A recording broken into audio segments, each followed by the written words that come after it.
Você precisa entender disso. Contabilidade, nesse sentido aqui, é ciência, e gestão financeira vai conectar diretamente com a contabilidade. Isso aqui é extremamente importante.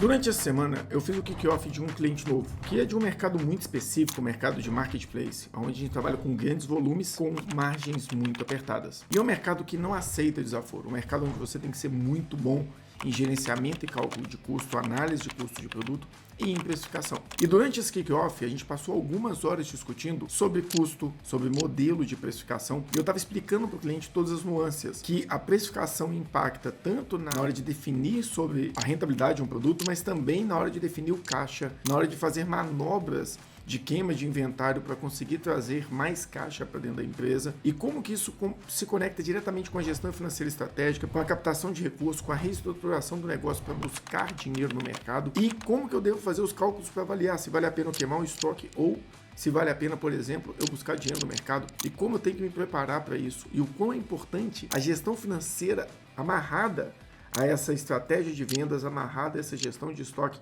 amarrada a essa estratégia comercial. E aí eu vi ali uma grande oportunidade de trazer um vídeo muito interessante para vocês. Um vídeo onde eu trago na prática um cenário onde o simples fato de entender mais de gestão contábil, entender mais de números, eu pude ajudar o cliente a tomar uma decisão muito estratégica, onde envolvia gestão comercial, compras, gestão de estoque e planejamento financeiro. Então, é um exemplo clássico de onde eu consigo comprovar que contabilidade é muito mais do que simplesmente uma ferramenta de cálculo de imposto. Contabilidade é uma ciência que pode ajudar o seu negócio a ser mais lucrativo e mais seguro. Então, se você quer entender um pouco mais sobre isso, quer ver isso na prática e ver como isso se deu, fica aqui no vídeo e acompanha até o final, porque eu vou mostrar como calcular o preço de um produto, como calcular o custo desse produto e como avaliar se é viável você precificar esse produto mais baixo para queimar o estoque ou se é melhor você captar um recurso no mercado. Antes da gente entrar nos cálculos, vamos falar do contexto da situação. Imagina o seguinte cenário. Você tem uma empresa que você trabalha no mercado onde o volume de vendas se dá única e exclusivamente pelo quanto você consegue estar dentro do preço do mercado ou um pouco abaixo. O quanto você consegue ser competitivo pela sua capacidade de precificação. E não necessariamente por propaganda, publicidade, marca, nada disso. Esse mercado ele é muito maior do que a gente imagina. É o mercado de marketplace. Só para você ter uma ideia, deixa eu dar uma pesquisada aqui. Quanto que o mercado de marketplace vendeu no último ano? Eu não sei se vocês conhecem, o E-Commerce Brasil ele faz um dos maiores eventos de e-commerce do Brasil, e, consequentemente, eles fazem algumas pesquisas sobre o mercado. E é uma, entre aspas, instituição muito relevante. Quando eu falo aqui de e-commerce, e eu falo aqui, basicamente, de marketplace, tem algumas empresas que juntas faturam boa parte do volume. Elas são Mercado Livre, que domina 40% do mercado, Americanas, Magazine Luiza, Amazon, e ali você tem ainda um pouco o grupo das Casas Bahia, seria Casas Bahia, Americanas, que está toda... Shoptime e todas aquelas outras, Casas Bahia tem Ponto Frio, Casas Bahia e acho que algumas outras, Americanas, Magalu e Mercado Livre e Amazon. Basicamente é isso mesmo. Ah, tá ali ó, Via, que é o Via Varejo, que agora é marca, agora é Casas Bahia de volta. Então, você tem Via Varejo, você tem Americanas, que na realidade tem um nome, acho que é B2W, acho que é B2W Americanas, que envolve Shoptime e todas aquelas outras, Magazine Luiza, que é só Magalu praticamente, ela comprou algumas outras operações no interior, Via Varejo, que aí é Casas Bahia, Ponto Frio, alguém mais. Eles juntos representam 80% do mercado. E a gente está falando de um mercado de 200 bilhões de reais no último ano. Não, mentira, isso aqui é em 2022. Eu acredito que no ano de 2023 foi um pouco menor, porque 22 ainda estava um pouco depois ali da pandemia, ainda estava no gás. Eu acredito que esse ano deve estar voltando para os 200 bilhões ou passando um pouco em 2025. A gente está falando aí de um mercado que vende praticamente uns 800 milhões de reais por dia. A gente está falando aí de praticamente, vamos colocar ali dividido por 12, vai dar algo próximo ali de uns 15 a 16 bilhões de reais por mês. Então é um mercado extremamente grande, muito competitivo, mas ele está muito concentrado nessas nessas 5 grandes plataformas de venda. E essas plataformas não vendem sozinhas, elas vendem com terceiros. Então, por exemplo, se você entra aqui na Magalu, e busca, por exemplo, vou pegar um produto aqui, cafeteira Tramontina, por exemplo. Isso aqui é Excellence Shop. Isso aqui é um marketplace. Isso aqui é uma loja que está vendendo dentro do marketplace da Magalu. Então, quando está vendido por, isso aqui é uma loja que pluga aqui dentro da Magalu e está vendendo esse produto. Quando eu clico nessa loja, eu vou ver a quantidade de vendas que ela fez. Mais de 1.000 produtos vendidos. Isso aqui é uma loja comum, uma loja pequena ainda. Vamos pegar um produto aqui que talvez seja um pouco mais comum de vender? Vamos pegar aqui, ó. Marin Brasil. Mais de 10.000 vendas realizadas. Esses caras, eles transitam aqui dentro e eles vendem muito. Vamos pegar um produto que eu sei que vendeu bastante. Deixa eu ver se daqui tem cara de produto que vendeu muito. A Olist. A Olist é uma plataforma para conectar vendedores a uma outra plataforma. Isso aqui nem conta. Esses caras aqui, ó, mais de 500.000 vendas.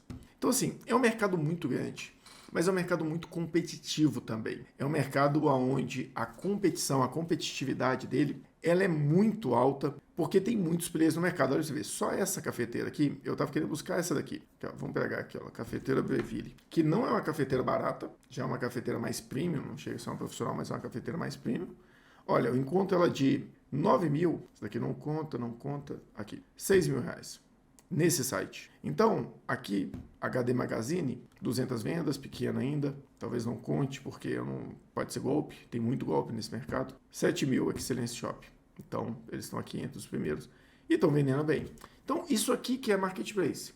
E quanto mais famoso for o produto que está aqui na capa, normalmente são produtos bem mais famosos. Olha, você vê, esses produtos aqui que estão no full, normalmente são entregues pela Magazine Luiza dentro de um prazo muito curto. Isso aqui é vendido e entregue pela própria Magalu. Acho que ela não vai colocar produtos de terceiros aqui na capa, né? Mas vamos correr um risco aqui, ver se a gente acha. Ela vai patrocinar mais, a não ser que você patrocine aqui, a maioria dos produtos que estiverem aqui na frente vão ser produtos... Ó, isso aqui deve ser uma coisa que vende muito, olha. Vendido e entregue por Prime. Mais de 1 milhão de vendas.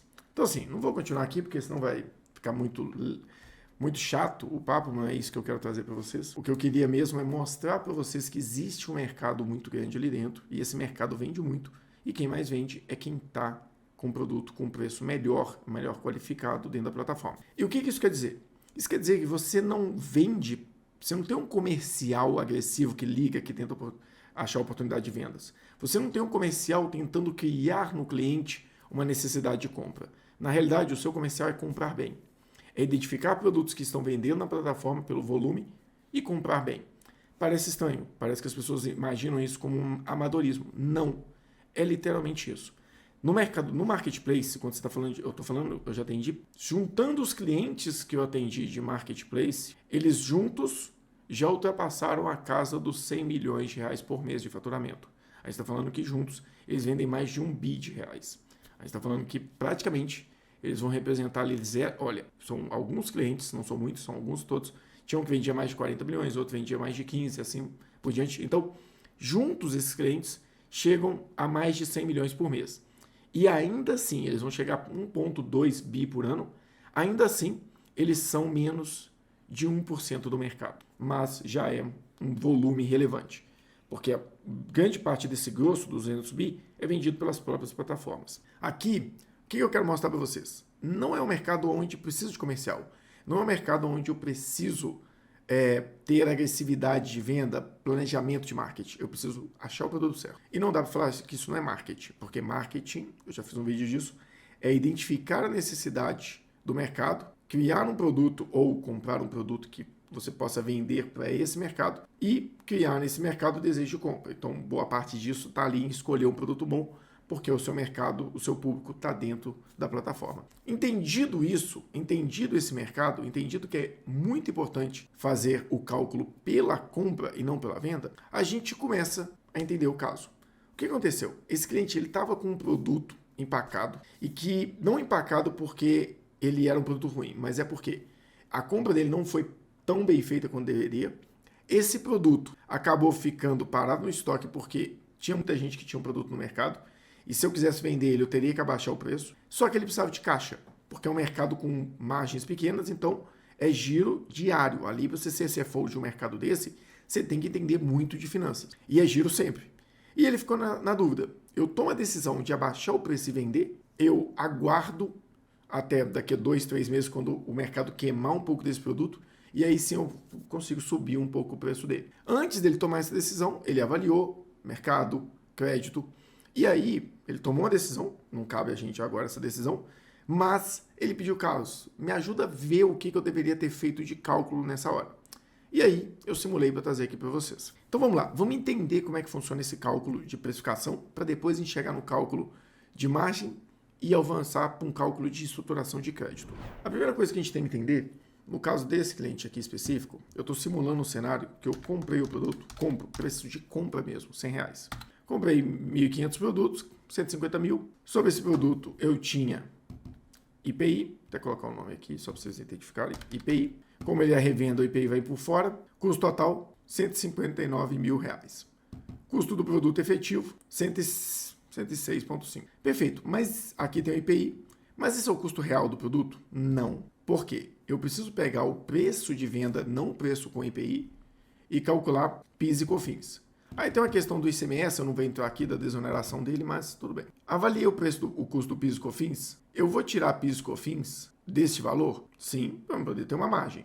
Mas eu tenho que agregar ainda assim o IPI aqui dentro. Porque o IPI eu não tenho crédito, ainda é meu custo. Ou seja, meu custo real da mercadoria foi R$ 97,25. Esse cálculo aqui por si só, ele já é extremamente necessário. Porque você precisa identificar o custo da mercadoria no momento em que você compra ela e alimenta o estoque. Se não, se você tiver uma compra muito grande e depois tiver uma venda com uma margem pequena, o crédito de PIS e COFINS que você tiver, ele vai consumir 100% do valor de guia, né, o valor que eu deveria pagar, ele vai pegar o débito no cálculo de venda e o crédito é muito maior, automaticamente ele zera. Se você for avaliar dessa forma por guia, você não vai conseguir visualizar qual o real custo da mercadoria e nem o real margem da mercadoria naquele período. Ah, Carlos, mas eu posso fazer isso calculando o crédito e o débito na mercadoria. Só que eu estou falando de uma. Se você estiver falando de 50, 100 mercadorias, é impossível você fazer esse cálculo na hora de avaliar o resultado da empresa. Então você já tira o crédito do custo da mercadoria, joga ela no estoque sem custo e automaticamente com essa mercadoria no estoque sem custo, você na hora de fazer o cálculo de rentabilidade, você coloca só o débito do imposto. Isso aqui por si só já é extremamente importante.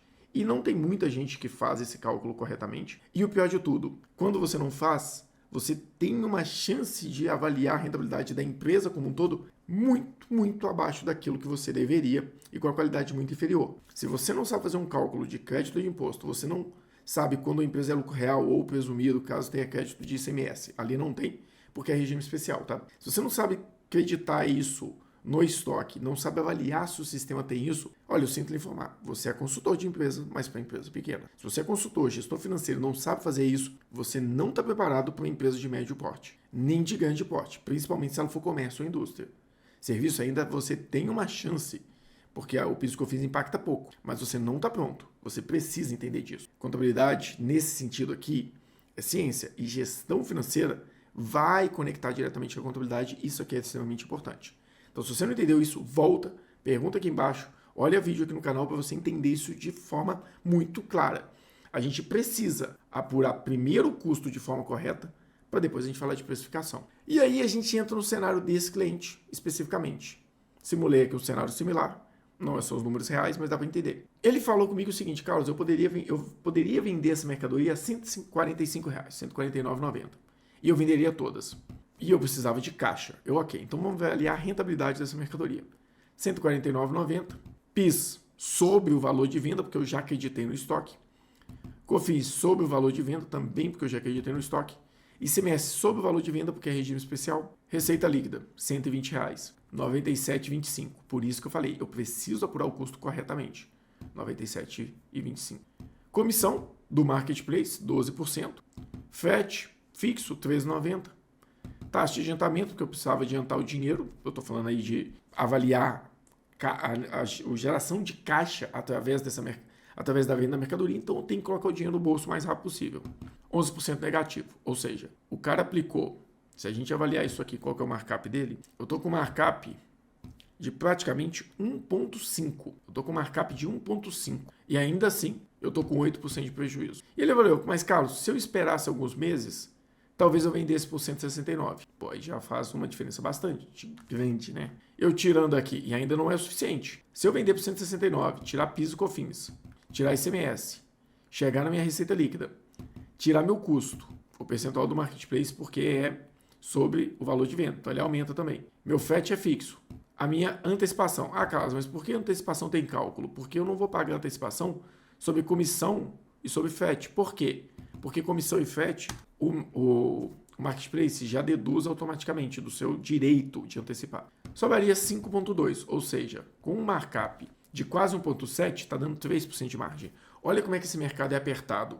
Ele é muito apertado, porque tem FET, porque tem antecipação, tem a comissão. Então ele é um mercado difícil. Não é à toa que é um mercado que tem muito benefício tributário, principalmente no ICMS. Ok, vista esses dois cenários, agora a pergunta que fica é, valeria a pena eu vender por R$ 144,90, antecipar e gerar caixa, ou eu poderia esperar 3 meses para vender por R$ 169,90 com um preço melhor e só gerar caixa daqui a 3 meses pegando um empréstimo agora? Aí vem a pergunta, vamos começar a avaliar.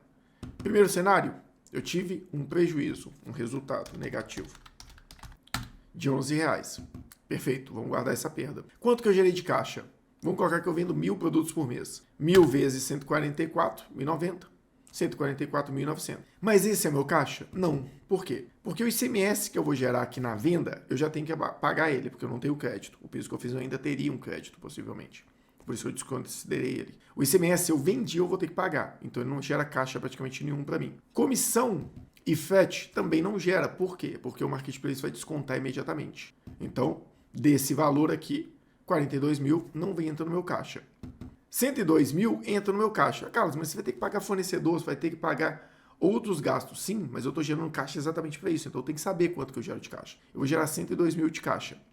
Mas para gerar 102 mil, eu estou perdendo quanto? R$11.300. Isso aqui me dá um juros por 3 meses de praticamente 11%. Se eu pegar esses juros aqui e quiser saber quanto que ele seria dia, eu estou tendo 11,1% de juros, 11,01% de juros em 3 meses, que daria um juros médio mensal de 3,5%. Então, tirando a prova aqui, o juros mensal 3,5 elevado à terceira, né? 1 mais 3,5% elevado à terceira menos 1, vai dar os 11%. Bate exatamente. Então, isso aqui era o cenário. Ou seja, para que eu possa gerar R$102 mil de caixa, eu teria que pagar 3,5% de juros ao mês. Então, qualquer coisa que eu conseguisse abaixo disso, se eu considerasse um cenário de um juros de 2,5%, eu chegaria a um custo da operação de R$ 7.900. E eu poderia gerar um certo ganho financeiro sobre isso aqui. Mas valeria a pena eu esperar esses 3 meses para vender? Quanto que eu geraria de resultado? Então, 169, que era o valor de venda, menos PIS e COFINS, menos ICMS, 140 de receita líquida. Custo, o mesmo custo. Comissão aumenta um pouco porque é percentual sobre a venda. FET, o mesmo FET. Taxa de adiantamento também aumenta porque é sobre o caixa. Valor total, R$5,22. R$5,22 de lucratividade. Se eu pego esses R$5,22 e avalio 5,22 mais o prejuízo, ou seja, eu deixo de ter um prejuízo de R$11, ou seja, eu já gero R$11 a mais de caixa, empatando, e eu ainda gero mais 5,22. Ou seja, eu tenho R$17 de resultado aqui. Perfeito. Se eu esperasse 3 meses, eu teria mais R$17. Esses mais 17 vezes as mesmas 1.000 unidades, eu geraria R$16 mil a mais. Sobre o valor que eu gerei de caixa, ou seja, eu geraria 16% a mais. Um ganho de quanto? Praticamente os R$7.900 que eu pagaria de juros, menos subtraído os 16 que eu geraria a mais de caixa, ou seja, eu geraria R$16 mil a mais de caixa, teria que deduzir disso os juros que eu paguei por 3 meses de imposto, de empréstimos. Ou seja, geraria R$8 mil a mais, me dando uma rentabilidade de 8% sobre o resultado. Ou seja, uma rentabilidade líquida. Ao invés de eu ter 11% de prejuízo, eu passo a ter 8% de margem. Ou seja, um ganho de 16% sobre aquele valor. Então, assim, nesse cenário, para mim, faz muito sentido. Além de eu ter esse resultado de 16% a maior, o que eu preciso fazer para tomar essa decisão? Eu estou falando aqui de diversos pontos estratégicos, inclusive gestão de estoque, para ver o produto está parado que eu posso tirar caixa. O financeiro estava analisando o fluxo de caixa futuro para ver se vale a pena. Mas eu preciso ter relacionamento com o banco. E relacionamento com o banco eu não construo através de uma DRE muito boa, através de uma boa rentabilidade, através de números contábeis significativamente rentáveis. Eu construo relação com o banco contratando o serviço deles e pagando, mostrando que eu tenho capacidade de pagamento, contratando, gerando relacionamento, pegando pequenos empréstimos e quitando. Isso aqui que a gente está mostrando de análise só faz sentido se antes de começar a chegar nesse cenário, o gestor financeiro já estivesse captando um empréstimo, pagando, contratando um serviço do banco, trazendo uma adquirência do banco para dentro da plataforma, gerando movimentação dos funcionários dentro desse banco, recebendo por ele. Então, esse fluxo de movimentação é o que de fato vai fazer com que você tenha um relacionamento com o banco para poder estruturar um crédito. Analisar a gestão financeira não é simplesmente olhar para um número e saber se a empresa dá resultado, olhar para um caixa e ver qual que é o resultado de caixa, olhar para um banco e ver se tem mais ou menos dinheiro. Um planejamento financeiro estratégico passa por um bom entendimento de custo, conceitos contábeis, análise de resultado, projeção de resultado, análise de custos de capital, análise de possibilidade e oportunidade de geração de caixa dentro da empresa em estoque. Então é um composto de informação muito mais relevante. E aí eu falo muito sobre o quê? Sobre empilhamento de conhecimento. Não basta você querer, a partir de um dia, de uma hora para outra, gerenciar o financeiro de uma empresa de médio porte só porque você estudou ou já teve algumas experiências. Você precisa empilhar conhecimento. Conhecimento de gestão financeira, conhecimento de custo, conhecimento de cálculo de imposto, crédito tributário, regime especial, análise de resultado e por aí vai, precificação, adquirência ou estruturação de crédito e cada vez mais você vai se tornando um gestor financeiro mais eficiente. E aí, com esse repertório, você consegue conduzir horas de reunião simplesmente abrindo uma DRE, abrindo uma análise de resultado e mostrando para o cliente como que isso funciona. Então eu espero que esse vídeo tenha agregado para vocês, espero que você tenha conseguido de fato entender um pouco mais sobre gestão financeira vendo esse vídeo e eu espero que você tenha curtido, compartilhado e se inscrito no canal. Se você quiser ver mais vídeos como esse, comenta aqui embaixo se teve alguma dúvida, se ficou alguma análise, algo não respondido para você, que a gente volta aqui e responde. E também curtir a gente nas redes sociais. Carlos Pires Consultor, Pro Resultado em Foco, em todas as redes. Muito obrigado, eu fico até aqui e até o próximo vídeo.